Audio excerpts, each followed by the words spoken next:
Hello, AmpLab listeners. My name is Jess Bergson. I'm a second year Master of Arts Management student at Carnegie Mellon and Chief Editor of Interactive Content at AmpLab. Today I'm here with multiple production managers. Thank you all for being here today.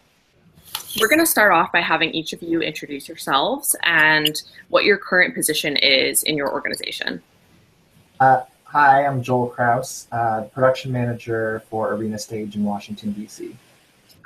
I'm MJ. I'm the production manager and technical director for the University of Maine's Theater Dance Division, and also the production manager for Theater at Monmouth, a small summer theater in Maine. Okay. Hi there, I'm David Holcomb. I am the production manager at Carnegie Mellon University. Great, thank you all again for being here. So it's no secret that production managers have a lot on their plates.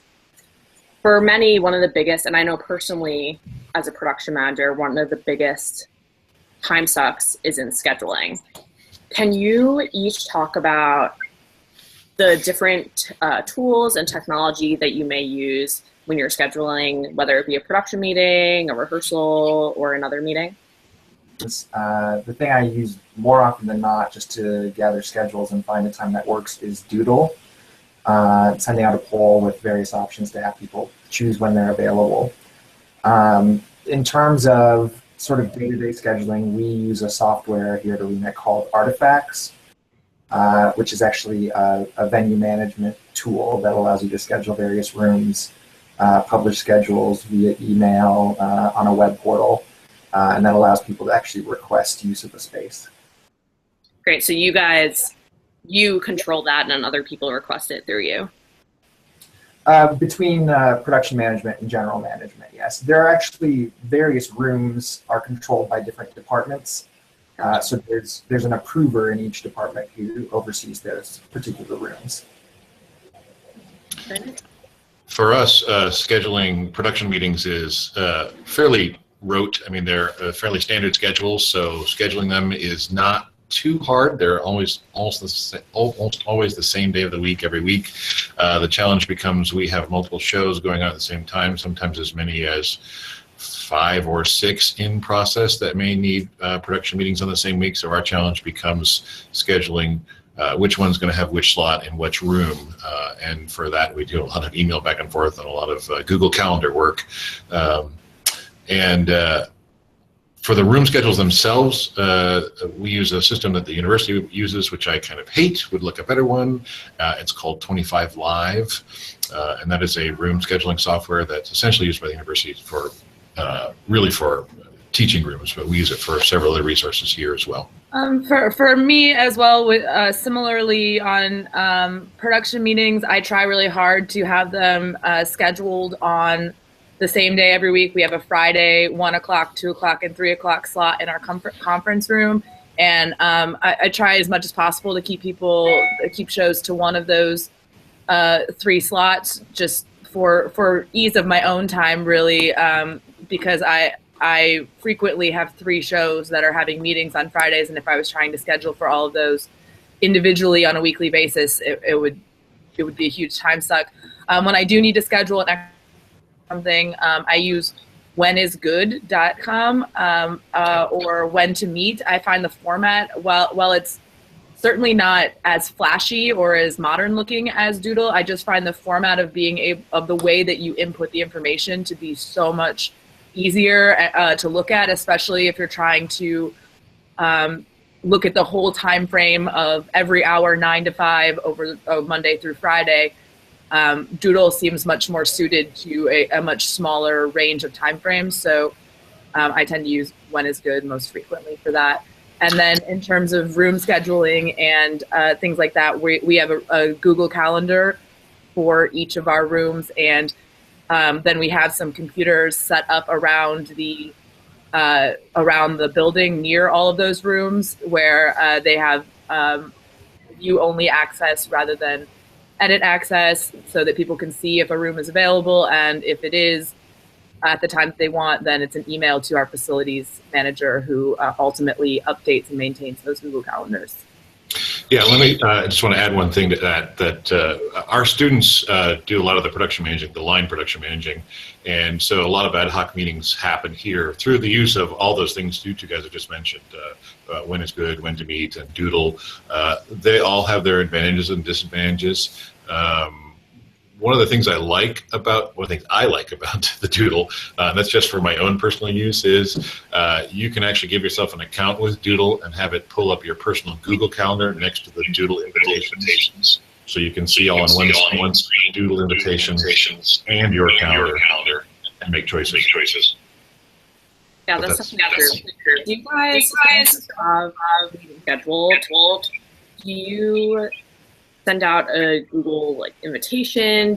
What kind of notification do you send to your teams to let them know that the meeting has been scheduled and where it's taking place? Does it usually take the form of an email or a Google event or something else? Here it's kind of a mix of things. For our full-time staff, we use Office 365, so everything happens in Outlook. I send an invitation that way, so it will appear automatically in their calendars. For designers, directors, other creative team members, it usually takes the form of an email, just saying this is where and when we're meeting. Yeah, notification is mostly through email for me as well.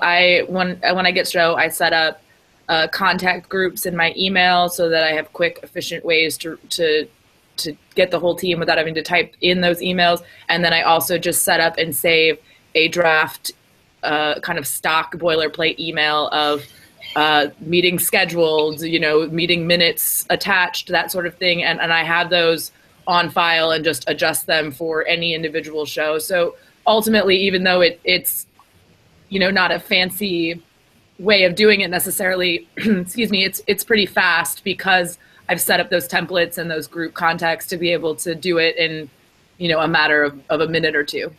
Sure. Yeah, here at Carnegie Mellon School of Drama, we use everybody uses Google, so we all have Google Calendars. So it's nice you can see everybody's schedule. You can schedule people right into the meeting, and then have Google send out the invitation and even send out the reminders. And because so many of the users on our campus have, whether it's iPads or iPhones or even other things that are Google connected, even if they're not, those things. The pop-ups will appear right in their own devices. So not only when, but the other problem we have is where the heck is the meeting going to be? And that's the thing. People are going, oh God, I got a meeting at 3. Where is it? And their phone will tell them, which is usually very nice. Great. So another big problem or challenge that production managers face, the fact that theater or whatever you're working on, opera, dance, is always changing. The process is always evolving. And as a production manager, it's your job to keep that communication constantly rolling. So what technological tools do you all use to communicate with your teams and keep them updated on whatever changes occur or anything that's going on during the process? For us, a lot of email as well. I really struggle here with the students are constantly changing over. We constantly have different guest designers, and also that I'm working with, 3/4 of them are over the age of 60. So getting them on board with new technology is really difficult. I tried to last year implement a system where we kind of had our space calendars, our venue, our like room calendars in Google Cal, and then also had a different production calendar that tracked the individual show, not the individual space. And that just blew their minds in a way that was just not workable. So now I have a long form PDF calendar that I maintain for the full season production schedule, and it ultimately ends up being a lot more legwork on my end, but also it meant that the right people were in the right place at the right time with much more consistency than when I was trying to use the Google Calendar. So it's just something that I've accepted is the nature of this job in this place. I have been pretty successful about getting Google Drive up and running, though, as a way to be a meeting place for all of our research images and also meeting notes and rehearsal reports and things like that. And getting people on board with that has probably been the biggest success in terms of communication, because everyone's going to one central place to upload their own things, so they can go there as well and just kind of happen upon all the other information. And also there's a pretty regular emailing on my part about when I notice that new things have been uploaded that might be worth other team members taking a look at. I send emails pretty regularly, just encouraging people to review what's there prior to the meeting, or it's actually part of my meeting reminder email to please take a look at what might be new in the Google Drive before coming to the meeting, so we can all be prepared, that sort of thing. But I admit that I wish I had a system that was less based on my own personal time and legwork in order to make that happen. And I just haven't found something that is easy enough to onboard people with and also provides enough value to make it worthwhile. Yeah, that's a real challenge, how to make it something that's easy for you to do. I mean, we, like Joel, we have looked at both Slack and Basecamp and Propaired and a few other things, and while they all provide an interesting array of tools to solve some of these challenges we face, I find that there are kind of two barriers to those things. Well, three barriers to those things. One barrier is, as Joel mentioned, having to add users. So in order to use one of those things, you have to have an account with them.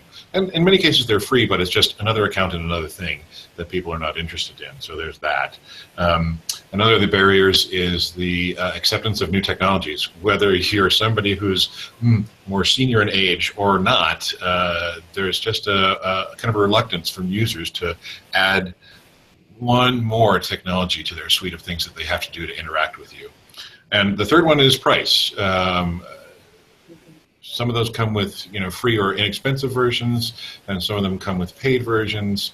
And the challenges I have with the paid versions are really managing the payments. It's not so much the money themselves. It's they're mostly price per user per time. And now I got to manage users and time, and oh my God, I don't have time for that. I want something people can look at and use effectively, and I don't have to worry about the billing of it. If I could just pay one giant lump sum and use as many people as I wanted to all the time, I would be fine. Even if that lump sum was ridiculously huge, because we got $1 million. No, okay, we're not that rich. But if there was an identifiable sum and that was just done, I might consider some of those things. So that's kind of the third barrier.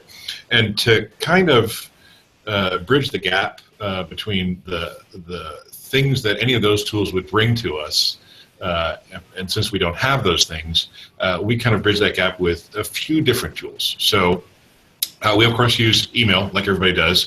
The university has a subscription to what's called a mailman listserv, which is just a listserv methodology of having group emails. So we create essentially distribution lists per all kinds of things, per group that needs to meet, per show, per all kinds of things. And then those are email addresses that everybody can use in common to contact everybody in common on that project or that show or that whatever. So there's that email distribution chain, which is nice, and it's easy to add people who are or are not members of our community to it, as long as we have their email address. That's easy. And paid for already, so great.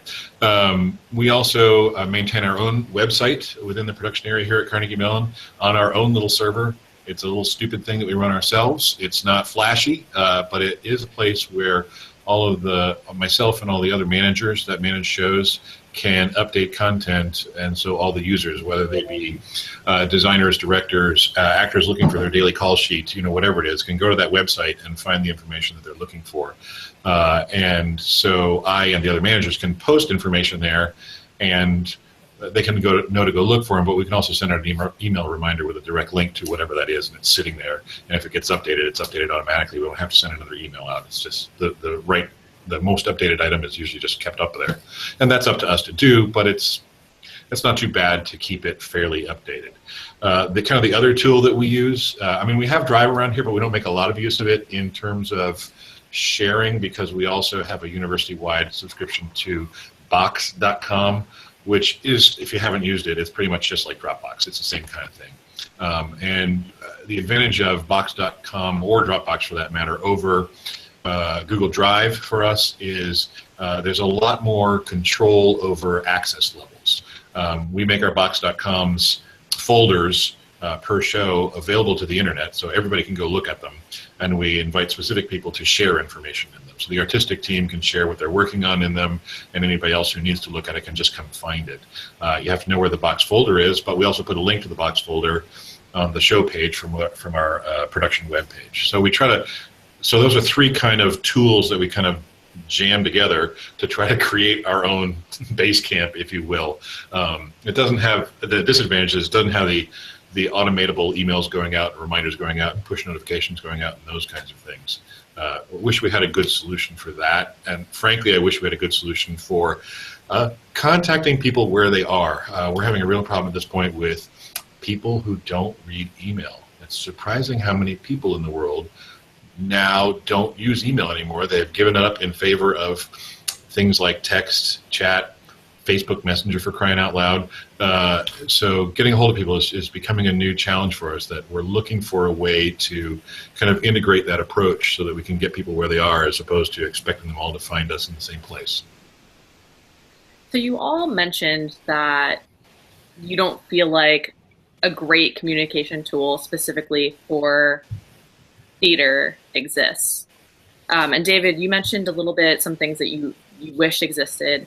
Can you guys explain, if someone were to right now go out there and create an app or a piece of software that could solve all of your communication needs, what sort of characteristics or functionalities would it need to have?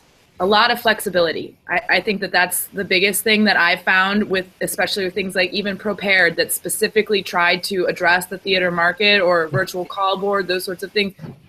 It's just that every process is so different, and the number of collaborators and the way they need to work is so different that I feel like I instantly hit a wall where it's like, okay, I can do everything but that one thing. And then, and then the next show, it's a different one thing that I can't find. And how do I find something that works with the designer that I have that doesn't have an email address and only hand drafts, and then also meet that with the student I have who wants to communicate with me through Snapchat, and the wide range in between. And I, as a human being, can do that because I am inherently flexible, and I consider it, a part of my job that I enjoy and good at, to try to meet those people where they are. But it does mean that there's a lot of legwork there that just, these technology pieces, I need to be able to dig around almost in their core formatting in order to make it work on an individual basis. And, I don't know what exactly that is or how that's even possible, because I'm not a software developer, but that's how I've always felt, is when I've tried to start using one of them, I always hit the wall where I either have to adjust, I have to force my people to adjust, or I need to be able to adjust the program. Yeah, speaking to that same idea, I think my dream would be a system that allows users to opt in and select how they want to be communicated with. Right. Someone could choose, I want to receive an email every time something changes, or I want to receive a text message or a notification of some sort. And I think it would be great if people could do things like email a document and have it uploaded into a folder and shared, those sorts of things. Being able to use the technology that's already there, that people are comfortable with, but for the people who are comfortable with interacting a different way, give them the opportunity to have more control over the Yeah, I agree. I think the challenge is using tools people are comfortable with, or if there was a single tool that could interact with the tools that people are already using, right? So if we had a system that would keep the schedules, but it would publish to something that people's Google calendars could interact with, or people's phone calendars could interact with, or people's, whatever. We're even toying around with, I forgot to mention this earlier, we're toying around with the stupidest little app that's out there that we only know about because I'm a parent and I get a lot of emails for my child based on a bunch of school system things. It's called the Remind app, and it allows users So it's a broadcast system that allows the users, write it down, Remind.com, that allows users to select how they want to receive the message. So they can receive the message via text if they prefer that, or they can receive it via email if they prefer that. It's really dumb and it's really little, but it's a way of ensuring that your broadcast message gets heard in the way it wants to be heard at the other end. So that's the kind of flexibility that I would love for an integrated system to have, number one. And number two, I want it to be easy for me to use on the front end, right? I mean, MJ talked about the challenges of being flexible and meeting people where they are. And of course, I think, well, I was going to say we all do that. I mean, I think we do. I certainly do. Because if you don't meet people where they are, they're not going to hear you. And that requires legwork on our side, that it would be great if some sort of technological solution could reduce the legwork on our part, if that makes sense. Yeah, definitely. So the last sort of area I want to talk about is budgets. So maintaining and creating production budgets are another huge responsibility of production managers. What technological systems or technology do you use to manage your budgets? Well, we still use Excel for most of building budgets, doing sort of bigger picture projections and that sort of thing.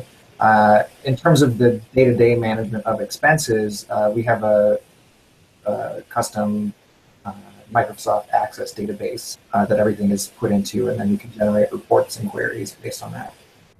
I built my own FileMaker database for tracking expenses and receipts. I spent a summer teaching myself how to really use the program on a pretty deep level, and then I built my own pretty much for the same reasons that we're talking about with Prepared and Basecamp and all those other things as communication.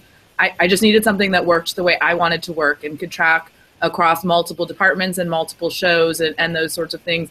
And I wasn't really finding a prefab solution that didn't annoy me, so I just did what I had to do to be able to make something that allowed me to work the way I wanted to and create meaningful reports of the information that I cared about.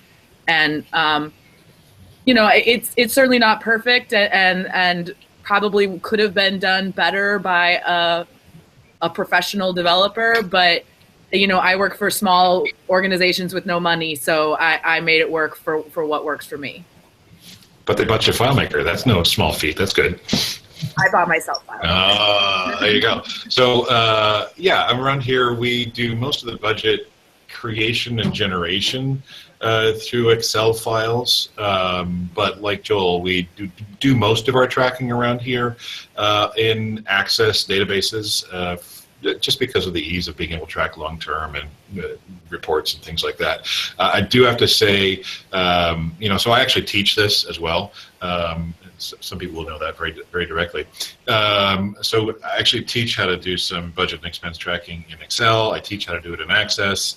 I'm actually transitioning myself into doing it in FileMaker as well. Oh my God, my brain hurts. So I'll talk to you later, MJ. And those are all great tools. And in fact, of late, I've been making some use of Google Sheets, which has some advanced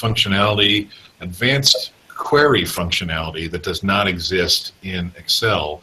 And because it's so easily shareable, it's surprising what you can do in Google Sheets now that you can't do in Excel. So there's that as well. But the other kind of thing that I find Access particularly useful, apart from just keeping of information and reporting of information, I've been using it for years. And so not only do I know the parts and pieces of it pretty well, but I actually do a fair amount of work in VBA, Visual Basic for Access, coding behind all the queries and forms and reports. So I can not only have it, spit out what I'm looking for, but I can also have it automate processes for me, just business processes. I'm going to create this report, then I'm going to have to make a PDF of it, then I'm going to have to send it out on an email to, I'll go find an address. And, in that place, I'm using Access and Acrobat and an email thing, but I can make Access do it all by itself now, right? So I can say, push this button and it will send this thing to that person. And great. And that just speeds up my own work, my own kind of, boring, tracking work, so that I can get back to the real work of production management, which is actually talking to people and getting them to do their work. Yeah, having seen those access databases firsthand, I can say that they're very mind-blowing, David. Thank you. So my last question here, if you could each recommend just one piece of technology or one piece of software or one even technological infrastructure to recommend to all other production managers to make their work more efficient and accurate, what would it be and why? I think one of the things that I use every day, the thing you run into as a production manager is constantly having bits of information thrown at you. Walking down the hall and someone says, oh, by the way, we need to make sure this happens, or I need you to think about this thing. For me, the challenge has always been just keeping track of all of those things. So I think a good task management software is really important. The one that I have really fallen in love with is called Todoist. Mm-hmm. And the thing I like about it is you can input from many different places. You can email, you can input it from an app on your phone. I think at this point you can even tell Siri and have Siri enter an item in your to-do list. And it lets you sort things based on a deadline, based on different contexts. You can have a tag for, I need to do this when I'm in the office, or I can do this when I'm at home, those sorts of things. You can tag various people. So I'll do that a lot. So collecting information, I'll tag something for our general manager that I need to talk to them about. So when we're in a weekly sort of check-in meeting, I walk in with a list of the things I need to make sure I talk about. So that's become a really useful tool for me. Yeah, I was gonna say same concept, different app. I use OmniFocus for this, and what I like about that one specifically is I'm an Apple products user across the board. It's an Apple-based system. It works. It has an iPhone app. It has a desktop app, and there's actually a little quick entry thing that sits on my desktop all the time that I can just go to the corner of the desktop, type it into, and it'll add it to the inbox of the thing, and then I can go back later to add what specific project or what the due date is or anything like that. And because it's on my phone as well, I catch those hallway conversations that way and get that information in there. And then the other thing that I think might be unique about it is that it also integrates with iCal. So it creates a forecast homepage for me where on any given day I can see the tasks that are due, either due that day or coming due within the next 3 days, and also see all of my calendar items listed right underneath of that all together. And for me, it's I live and die by that thing in terms of what I need to get done on a daily basis, and really allows me to, when things need to be done, not right away, but in the future, allows me to record it and get it out of my head so I can get back on the things that need to get done today. And that, to me, as a production manager, you just have to jump in and out of so many contexts throughout the day that being able to fully put yourself in the moment because you can have something else to track all that other stuff, it's game changer in my opinion. Yeah, I got to agree. I think the base level thing that any production manager's got to be able to develop for themselves is a good system for getting things done. And you guys are just listing the same kinds of things David Allen would be proud.